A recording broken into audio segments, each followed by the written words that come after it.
Welcome into ThunderBolt News. As always, I'm your host Xavier Davis. And I'm Nicholas Tanteros. On today's broadcast, we have a few interesting stories. Let's jump right in. Former President Donald Trump is confronting escalating interest charges of $87,502 per day until he settles the hefty $354 million fine imposed by Judge Arthur Engoron in his civil fraud case. The penalties stemming from allegations of inflating his net worth for loan terms include roughly $100 million in prejudgment interest. Trump, who denies any wrongdoing, plans to appeal the ruling, which also subjects him to a 9% annual post-judgment interest rate. New York Attorney General Letitia James vows to enforce the fines, possibly seizing assets if Trump fails to pay. The fines encompass profits from property sales and also target Trump's adult sons and former CFO Alan Weisselberg. Trump must deposit the full fine into an escrow account or post a bond to appeal. But interest continues to accrue during the process, potentially adding tens of millions to the total. The case underscores Trump's financial and legal challenges as he navigates the appeals process. On February 15th, 2024, 5 suspects were arrested for possession of fentanyl, methamphetamine, and drug paraphernalia. The suspects are Jana Steele, Kristen Hollis, Tyrone Popejoy, Kristen Hollick, Thomas Tadlock, and Haley Clinton. Jana Steele is being held on requested charges of distribution of fentanyl and methamphetamine within 1,000 feet of a school. So a drug deal went down in Topeka within 1,000 feet of the school. How does that make you feel that happened so close to it? That is a shame, I suppose. You said within 1,000 feet of a school? Yes. I think that's incredibly close for our youth. So I think it would probably depend also on the age, because I think it would be worse to be close like that to a high school, because you may have to worry about high school students being involved in it, whereas I think if it's close to a grade school, you really wouldn't have students involved, or hopefully not. But the type of things that happen within drug deals, the violence that happens surrounding them, a lot of times can get really out of hand, and so that can be very scary to have that close by. How would you feel if that happened so close to our school? I would probably be a little bit surprised. I think we're in a unique situation because we're in the middle of a field on a highway, and so no, I don't necessarily think that we'd have that as much as we might have issue with like a high-speed chase coming by or something like that. And last question, are you a drug addict? Of course not. Only caffeine. Good boy. The clash between Taylor Swift's legal team and the University of Central Florida student Jack Sweeney has intensified over Sweeney's operation of social media accounts tracking celebrities' private jet movements. In a recent interview on Good Morning America, Sweeney's lawyer, James Slater, affirmed his client's resolve against the cease and desist letter from Swift's lawyers. Slater denounced the legal action as an attempt to silence public criticism and free speech. Swift's lawyer, Katie Marone, alleged that Sweeney's tracking accounts posed a safety threat to Swift by potentially aiding individuals with malicious intent. Legal experts, including Ryan Callow, questioned the legal basis for Swift's claims. Sweeney's lawyer countered, asserting that tracking publicly available flight information did not breach any legal rights. Despite modifying his approach, Sweeney's posts hint at potential police scrutiny. Sweeney's past tracking incidents, including Elon Musk's plane in 2022, underscore the ethical dilemmas surrounding the public figure's privacy. As the legal battle unfolds, the clash between privacy and free speech underscores the complexities of digital accountability. The outcome may set precedents for future cases in navigating social media, celebrity privacy, and legal boundaries. Recent studies have raised concerns about the potential for cats to carry the bubonic plague, a disease infamous for its devastating historical impact. While rare, cases of feline transmission have been documented, prompting a need for precautionary measures among pet owners and the general public. To safeguard against potential exposure, experts recommend the following safety measures. Regular veterinary checkups. Ensure that your cat receives routine checkups and vaccinations. Veterinarians can provide guidance on preventive measures to detect any signs of the illness early on. Flea control. The bubonic plague is commonly spread through fleas. Use veterinarian-approved flea control products on your cats and in your home to minimize the risk of flea infestations. Avoid contact with wild animals. Discourage your cat from interacting with wild animals, especially rodents, which are known carriers of the plague bacterium. Proper hygiene practices. Wash your hands thoroughly after handling your cat or cleaning its litter box. Avoid touching your face before washing your hands to prevent potential transmission of the bacteria. Monitor for symptoms.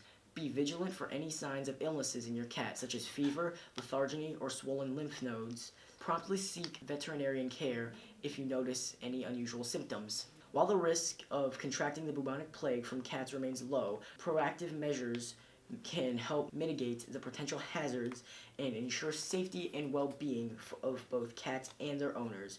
Stay informed and take necessary precautions to protect yourself and your furry companions. Thank you, Nick. Today's weather will be a high of 69 degrees and a low of 45 degrees, with mostly windy weather from the northwest area. You can expect 60-plus degree weather in a low of 40s area for the rest of the week, with mostly sunny skies. Studies say that we can expect colder weather for the rest of the year with high-speed winds. Talking about high speeds, F1 preseason just started up this Wednesday, and we'll be talking about how Red Bull's team just made a new car for the preseason. They're expecting faster lap times and more wins. But who do you think is going to win this F1 season? Breaking news. A major scientific breakthrough has revolutionized renewable energy. Researchers have developed a new solar technology that boasts unprecedented efficiency, capturing sunlight at nearly 90% conversion rates.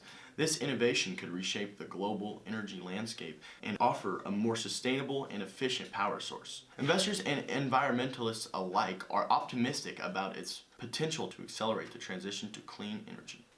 As governments and industries take notice, the race is on to implement this game-changing solar technology and usher in a new era of environmentally friendly power generation.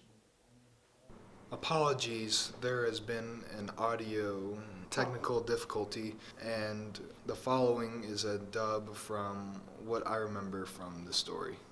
A group of friends drove over to their friend's house who was currently out hunting, and somehow a stop sign was removed from the ground of a low maintenance road and ended up in their truck. And when they arrived to their friend's house, there was a dead skunk in the ditch, and the dead skunk was placed inside their mailbox along with the stop sign, which was set up against their mailbox. Now, this was intended for their friend because they thought it would be a funny prank, but the owners were not so happy about it, so they went home. And turns out a third party had removed it and taken the stop sign and thrown it into the party host's pool, causing major damage. And also, when they returned to the house where they were having the party, the parents of the home pointed guns at them because of the incident, not knowing what was going on. And we're now moving on to the second anonymous individual to discuss what happened on Saturday night. So I was at the function, we could say, waking up. The function house, you'd say? Yeah, the function house, one could say. And I was sleeping, snoozeville, and this guy wakes me up, and I'm like, what's going on? He's like, dude, there's people outside our house, we gotta go. So I'm like, oh shoot, I throw my shoes on, put my shirt on, and we're running out there, and there's a skunk in the mailbox. And so we're like, okay, we gotta do something about this. So we go and pick up another person, and then the other guy comes all the way from his house and meets us. And so there's four of us, and we're riding to this guy's house who told us to pull up there. And we got there, nobody was home, so we left, and he's like, dude, turn around. We're like, okay, so we turn around, and we're sitting there waiting, and his mom and stepdad walk out of the house with guns pointed at our face. So we're just sitting there talking to them, and they're over here talking about trying to destroy their property or something, and nobody was trying to destroy their property. So it was kind of weird, kind of scary, kind of a loser move, if I do say so myself. Saying you're there and then kind of having your mommy and daddy come out there with freaking weapons. How did it make you feel when you were having guns pointed at you? You know, man, I'm not gonna lie, I was a little nervous. Didn't exactly know what was going on. Yeah, it was probably the first time. And I bet it was pretty discombobulating to be abruptly woken and being sent on a side quest to go find somebody who placed a dead animal in a mailbox. Oh yeah, totally discombobulating. I was so confused. What was running? Yes. So who would you say started this entire ordeal? You know, I don't really have any idea. I was kind of asleep, as I said before. I was Snoozeville, and Were you asleep the entire time pretty much, yeah. Most of at it. this function? Oh, no. At the function? Oh, no, I was having a good time.